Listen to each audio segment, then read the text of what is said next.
Bismillahirrahmanirrahim. Assalamualaikum warahmatullahi wabarakatuh. Alhamdulillahi rabbil alamin. Wassalatu wassalamu ala asyrafil anbiya'i wal mursalin wa ala alihi washabihi wa man tabi'ahum bi ihsani ila yaumiddin, amma ba'du. Puja puji syukur atas kehadiran Allah SWT yang telah memberikan kita beribu-ribu macam kenikmatan, dan antaranya nikmat iman, Islam, serta nikmat sehat walafiat. Salawat serta salam selalu kita curahkan kepada baginda kita, Nabi besar Nabi Muhammad SAW beserta keluarganya dan sahabatnya. Semoga kita semua selalu mendapatkan syafaat di yaumil qiyamah nanti. Amin amin ya rabbal alamin. Pada kesempatan kali ini saya akan sharing dengan teman-teman yaitu tentang keutamaan atau keajaiban zikirullah, zikir kepada Allah. Nabi Muhammad SAW pernah mengatakan perutamaan orang mukmin jika ia berzikir kepada Allah maka ia seperti orang yang hidup. Namun jika ia tidak pernah berzikir kepada Allah itu seperti orang yang mati. Artinya kehidupan hati seseorang itu ada pada zikirullah, zikir kepada Allah. Sehingga bisa dikatakan orang yang tidak pernah berzikir, jiwa yang tidak pernah mengingat Allah itu seperti jasad tanpa nyawa. Jasad tanpa nyawa itu seperti mayit dan tidak berharga. Bagaimana kita berzikir kepada Allah agar kita dianggap seperti orang yang hidup, agar kita diumpamakan seperti pohon yang berkah, agar kita diistilahkan seperti jeruk yang harum, yang manis dan sehat. Bagaimana kita berzikir kepada Allah? Yang pertama ada zikir dengan lisan. Zikir dengan lisan itu seperti kita mengawali segala sesuatu atau aktivitas dengan mengingat Allah. Zikir lisan ini zikir yang paling gampang, zikir yang paling mudah. Minimal ketika kita ingin melakukan aktivitas, kita membaca bismillah. Maupun itu aktivitas yang baik maupun yang mubah. Mubah itu artinya tidak berpahala, tidak pula dosa.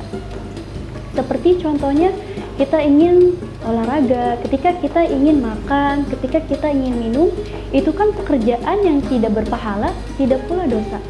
Tapi ketika kita mengawalinya dengan membaca bismillah, maka akan mendapatkan pahala di sisi Allah Subhanahu wa taala. Bayangin teman-teman ketika ingin berangkat ke sekolah, teman-teman ketika ingin bermain dengan temannya, teman-teman ketika ingin berkumpul dengan temannya, lalu mengawalinya dengan membaca bismillah atau mengingat Allah, maka itu akan dianggap ibadah dan mendapatkan pahala di sisi Allah Subhanahu wa taala. Sebenarnya zikir itu mudah, tidak sulit. Banyak zikir yang mudah namun pahalanya besar di sisi Allah Subhanahu wa taala.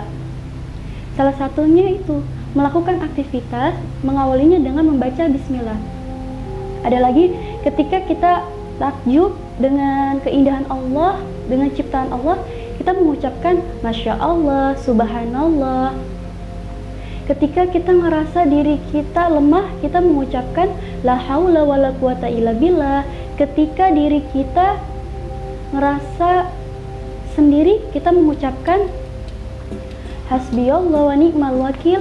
Ketika diri kita ngerasa gelisah, takut, tidak yakin, kita mengucapkan a'udzubillahi minasyaitonirrajim. Itu adalah kalimat-kalimat yang di dalamnya ada nama Allah. Kata Nabi, segala sesuatu yang di dalamnya ada nama Allah, maka Allah akan memberikan keberkahan kepadanya. Ada lagi zikir dengan lisan itu zikir setelah sholat, seperti kita membaca la ilaha illallah, subhanallah, walhamdulillah, Allahu akbar. Itu adalah kalimat zikir yang pahalanya jauh lebih besar di sisi Allah Subhanahu wa taala. Ketika kita melakukannya istiqomah, maka Allah akan memberikan ketenangan kita di dalam dunia ini dan juga keberkahan di akhirat.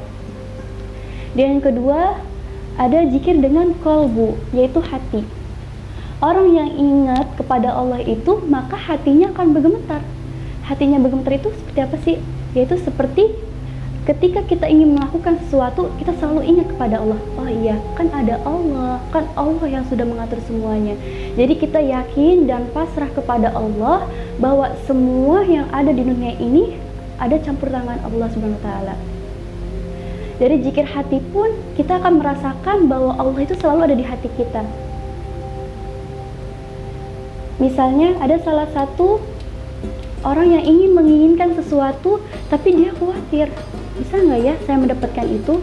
Bisa nggak ya saya bisa dapetin itu? Lalu tiba-tiba ia mengingat, oh iya kan ada Allah, kan Allah yang sudah mengatur semuanya, Allah yang maha kuasa. Yaudah deh, saya pasrahkan saja kepada Allah karena Allah tahu yang terbaik untuk saya. Ada lagi ketika orang ingin melakukan dosa tapi dia ingat Allah, lalu ia tidak jadi melakukan dosa itu.